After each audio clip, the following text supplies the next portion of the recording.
He is wacky. He is fun. He is our fun friend, Rolf Eric Sorensen.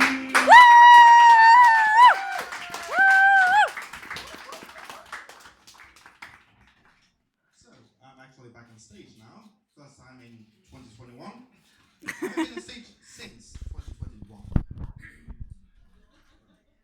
Last time I checked on stage, we were still an election away. There was still somewhat crazy world outside. The pandemic was decently problematic. We were on the way to a vaccine. Has things gotten better or worse since I was last on stage? I'm not saying there's a correlation. Just point out facts. Anyway, my name's Rolf. I have Tourette's, autism, ADHD, depression, and anxiety. Also called Tada. Then again, depression and anxiety, if you don't have that now, you're in a coma. Agreed. Thank you. Agreed. And if you're like me, lucky as all hell and have it from before, it's now upgraded to proper depression and apathy, so you don't give a shit about anything anymore.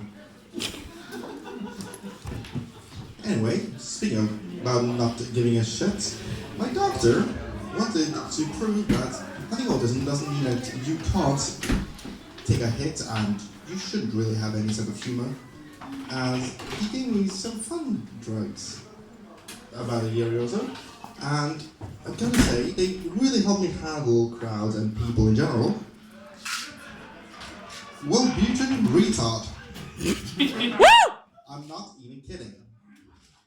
I need to take these to get down to your level and try to actually stand other humans.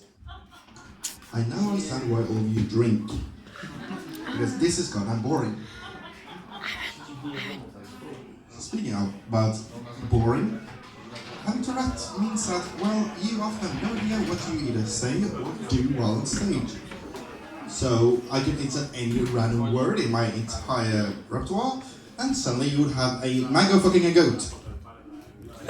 And I thought I was talking about the Holy Spirit. I mean, I wasn't far off, but I worked as a bartender for about 2 years, and one night we had a spy film night. And of course, they put me, the sober bartender, at work because everybody else wanted to drink. Wonder why? So, anyway, well, this dude came up to me, told me, I want a dry martini, shaken not stirred. I told him that, okay, bro, I'll give you a martini, but it will be shaken and disturbed. So anyway, I did give him his drink, albeit in his face, but that wasn't my problem. I told my boss, and I didn't work there after a few weeks after. Whoops. And when it comes to the autism part, we're kind of known to not have any sort of humor at all.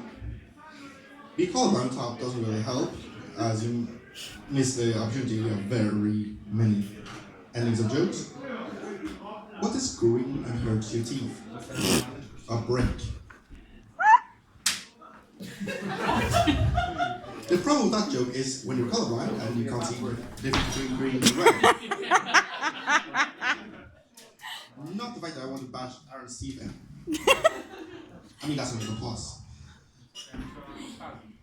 But when it comes to the different kinds of situations you often get into, that the word has two meanings or more is problematic.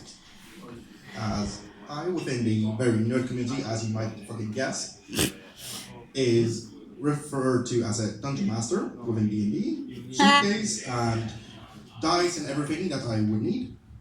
And I was invited to a role-playing night with a friend of mine.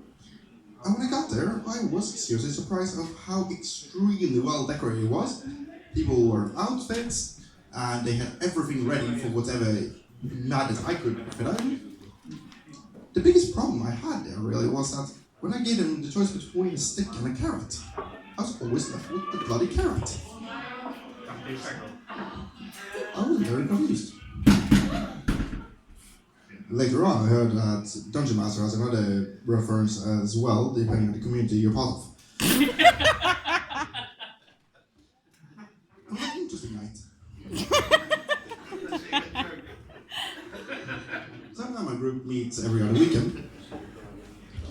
And to finish this set off, when it comes to jokes that I don't really like to do because I don't have a lot of other illnesses, I do not do jokes without knowing it's okay.